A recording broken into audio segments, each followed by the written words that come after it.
menindas ke bawah, menjilat ke atas. Refleksi pagi 1580. Apa dampak dari tindakan orang yang suka mencari keuntungan diri sendiri? Amsal 22 ayat 16 memberikan petunjuknya. Orang yang menindas orang lemah untuk menguntungkan diri atau memberi hadiah kepada orang kaya hanya merugikan diri saja. Saudara-saudara, dalam mengejar kepentingan diri sendiri, ada orang yang kemudian melakukan penindasan terhadap orang lemah. Demi membeli berbagai pengaruh, ia juga tidak segan-segan untuk memberi uang suap atau hadiah kepada orang yang kaya dan berkuasa. Menindas orang lemah dan menyuap orang kaya demi mendapatkan keuntungan diri sendiri jelas-jelas dibenci Tuhan. Orang yang melakukannya telah merugikan dirinya sendiri saja, karena Tuhan pasti tidak akan memberkatinya. Saudara-saudara, mengejar kepentingan diri memang sikap yang bertentangan dengan ajaran kasih. Demi kepentingan diri, orang bisa terperosok pada berbagai pikiran dan tindakan jahat. Tindakan penindasan terhadap orang lemah untuk memperkaya diri ataupun memberi suap atau gratifikasi untuk membeli pengaruh haruslah dihindari. Daya tarik kekayaan ataupun iming-iming kekuasaan yang sering membawa orang percaya untuk ikut berbuat dosa patutlah diwaspadai. Oleh sebab itu, marilah kita belajar mawas diri dan berlaku benar. Marilah kita menolong orang yang lemah dan menjauhi kejahatan dengan tidak memberi uang suap demi membeli pengaruh.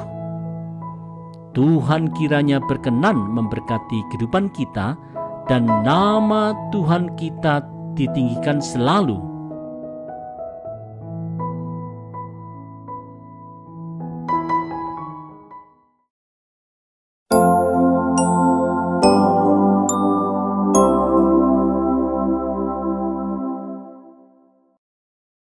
Mencamkan nasihat hikmat. Refleksi pagi 1581. Amsal 22 ayat 17 sampai dengan Amsal 24 ayat 22 adalah kumpulan kata-kata hikmat dari orang-orang bijak di zaman dulu. Sebagai nasihat pembuka, mari kita simak Amsal 22 ayat 17 dan 18. Pasanglah telingamu dan dengarkanlah amsal-amsal orang bijak. Berilah perhatian kepada pengetahuanku. Karena menyimpannya dalam hati akan menyenangkan bagimu, bila semuanya itu tersedia pada bibirmu. Saudara-saudara, mempelajari kata-kata hikmat dari orang bijak yang takut Tuhan dari masa dulu tentulah sangat bermanfaat untuk kehidupan orang percaya di semua abad dan tempat. Bila kata-kata hikmat itu tersimpan dalam hati, maka kata-kata hikmat itu pasti bermanfaat untuk menuntun umat Tuhan dalam menghadapi berbagai tantangan kehidupan kapan saja. Saudara-saudara, di masa kini sering orang menyimpan dendam, iri, ketamakan, dan hal-hal buruk lain di hati. Akibatnya, berbagai sikap dan perilaku buruk pun akan mewarnai kehidupannya. Ini tentu haruslah dihindari oleh setiap orang percaya. Tidak demikian halnya dengan kata-kata hikmat dari firman Tuhan. Mempelajari, menyimpan dalam hati, serta menggunakannya dalam kehidupan sehari-hari tentulah hal yang bijak untuk dilakukan. Kata-kata hikmat yang bersumber pada firman Tuhan akan menimbulkan sukacita dan damai sejahtera baik kepada diri sendiri maupun kepada orang-orang di sekitarnya. Oleh sebab itu, marilah kita membuka mata, hati, dan telinga untuk benar-benar mencamkan nasihat hikmat. Kita pasti akan menjadi saluran berkat.